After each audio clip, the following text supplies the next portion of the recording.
On August 22, 1999, Paramount Great America's vibrant ambiance was interrupted by a tragedy no one saw coming. Joshua Smurphat, a 12-year-old boy with his entire life ahead of him, was a victim of the tragedy. A day that should have been filled with happiness became the day Joshua was taken untimely from his family. Joshua fell to his death from the Drop Zone Stunt Tower after he slipped from the seat restraints. Why did it happen? And what sequence of events led to such a devastating outcome? Stay with us as we unravel the heart-wrenching story of Joshua Smurphat. In the heart of Sunnyvale, California, Joshua Smurphat was a beacon of light in the Smurphat household. At just 12 years old, he was the center of attention. His infectious laughter, boundless energy, and youthful zest captivated everyone around him. Born to Tammy and Terry Smurphat, Joshua was a child with dreams and ambitions. He loved the outdoors, often venturing into nature with his family, chasing after butterflies, or just laying on the grass, watching the clouds shape-shift. While Joshua faced his own set of challenges, being a child with developmental disabilities, it never defined him. His spirit was resilient, his will strong. Those who knew Joshua often commented on his ability to bring joy and happiness, even in the simplest of moments. He had this unique gift of making any ordinary day feel like a celebration. Joshua and his family decided it was time to have a little outdoor fun at the amusement park. He was so excited. They had chosen the Paramount Great as the venue for their fun. Paramount Great was basking in the warmth of a golden Californian sun that day. Everywhere you looked, there were gleeful screams and several rides at every nook and corner. But one stood out among the many rides reaching for the skies: the Drop Zone. It was a magnet for thrill seekers and offered an adrenaline rush like no other. The Drop Zone might appear like a simple vertical structure from a distance, but its impressive stature was unmistakably awe-inspiring up close. Reaching a staggering height of over 200 feet, the ride was designed to challenge the fear of heights and conquer them. The structure was made up of a tall pole that shone in the sun, and 6 different 4-person coaches lined up around it. The Drop Zone lived up to its name. Riders would free-fall down 2/3 of the ride's height, hitting 62 miles per hour, then brake for a safe landing. It was unlike any other feeling. It was a mix of fear, joy, and pure adrenaline. But as with all great thrills, safety was the most important thing. Each rider had a shoulder strap that was made to lock in place. This ensured that even though the spirit could fly free, the body would stay safe in the seat. For many people, the Drop Zone was more than just a ride. It was a rite of passage, an opportunity to face their fears and come out on top.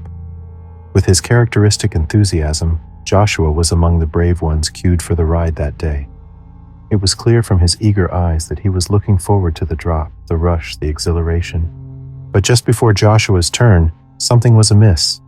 The ride's computer system flashed an error, a red flag that typically would spell caution. However, park officials shut down only one malfunctioning car instead of the entire ride. They were determined to give the last group of riders, which included Joshua, their final thrilling experience for the day. Joshua and the other riders started ascending, but they didn't know that something bad would happen. Then, when things were meant to be at their most exciting, tragedy struck. Tammy Smurphat stood far away with her eyes on her beloved son Joshua. Then the unthinkable happened. Joshua fell. The moment Joshua fell, time seemed to stand still. The cheerful atmosphere of Paramount Great America was instantly replaced with gasps of shock and piercing screams.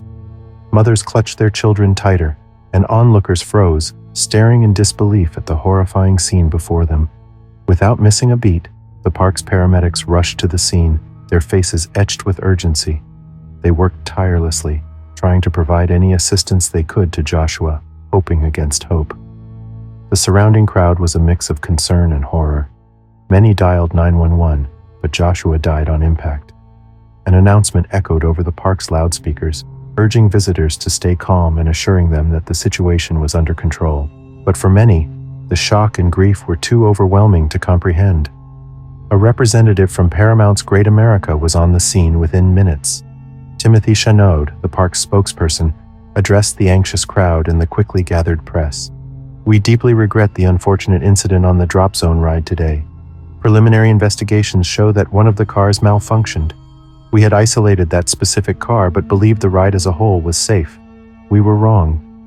He continued, his voice breaking slightly. Our heartfelt condolences go out to the Smurphat family. Safety has always been our top priority, and we deeply regret that on this day, we failed. As the evening shadows lengthened, another announcement echoed across the park. In light of the tragic events today, the Drop Zone ride will be closed indefinitely until a full investigation is conducted. Authorities were now on a mission to uncover the truth behind the heart-wrenching tragedy. Officers quickly cordoned off the Drop Zone area, preventing any access. Forensic experts in white suits meticulously examined every inch of the ride. They were looking for any signs or clues explaining what went wrong that fateful day. The news soon spread about the intensive investigation that was taking place. The police, working diligently, compiled a massive 900-page report. This wasn't just a surface look into the incident, but a deep dive. Over 100 interviews were conducted with park employees, ride operators, and eyewitnesses.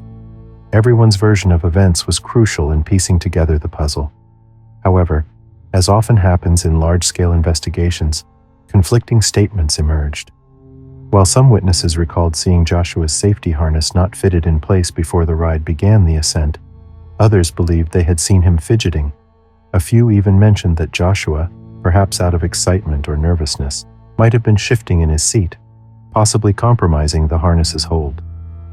As the days passed, the report's details began seeping into the public domain. News outlets and the community struggled with these conflicting accounts. Amidst the sea of information, two central questions arose. Was there a flaw in the Drop Zone's design or operation? Or had unforeseen human actions, maybe even Joshua's own, played a part in this tragedy? Tammy Smurphat, devastated by the loss of her beloved son, decided to take action. She filed a lawsuit against Paramount Great America, accusing them of not doing enough to keep visitors like her son safe. Tammy's grief was transformed into determination, a quest for justice for her son. One of the main accusations against the park was negligence. Tammy pointed out that unsupervised youths were operating some of the rides, which could have led to an oversight in safety measures. This wasn't just a baseless claim. She brought forward a recommendation from 1996, 3 years before the tragedy, which clearly advised the park to always have an adult supervising the safety straps. Sadly, this recommendation seemed to have been ignored. Tyre Smurphat, Joshua's father, also wanted answers. He filed a separate lawsuit, not just against the park but also against the manufacturer of the Drop Zone ride. He believed the ride itself may have had a design flaw, which could have contributed to his son's tragic death. He sought compensation, not for personal gain, but to ensure that companies prioritize safety over profits. The park had to respond. Timothy Chanot, the park's spokesperson, stood up once again. While expressing the park's regret and sympathy towards the Smurphat family, he defended Paramount's Great America. He emphasized that the park always placed the safety of its visitors at the forefront. According to him, every ride, including the Drop Zone, underwent rigorous safety checks, and they had trained their staff thoroughly. The court case became a center of attention, not just for Sunnyvale but for the entire nation. People were divided, trying to understand who was at fault. Was it the park's negligence, the ride's manufacturer, or just an unfortunate series of events? As the court hearings began, everyone awaited the verdict, hoping it would bring closure to the tragic event that took young Joshua's life. However, the outcome of the court case remains unknown to date. The loss of Joshua Smurphat didn't just shake his family, it deeply touched the entire community. The lively boy, with dreams in his eyes and love in his heart, left a void that couldn't be filled. His family, especially his parents, Tammy and Terry, faced each day with the heavy weight of his absence. However, something positive emerged from this heart-wrenching event. Taking lessons from this tragedy, the park installed new and improved safety straps on the Drop Zone ride. It was a small step towards making sure no other family would have to face a loss as the Smurphats did. In memory of Joshua Smurphat, let's always remember to live fully and love deeply. Before you go, please leave a comment below. Share your thoughts and feelings about Joshua's story. We also have other videos for you to watch, shedding light on stories that touch our hearts. By sharing and discussing, we create awareness and prevent future tragedies.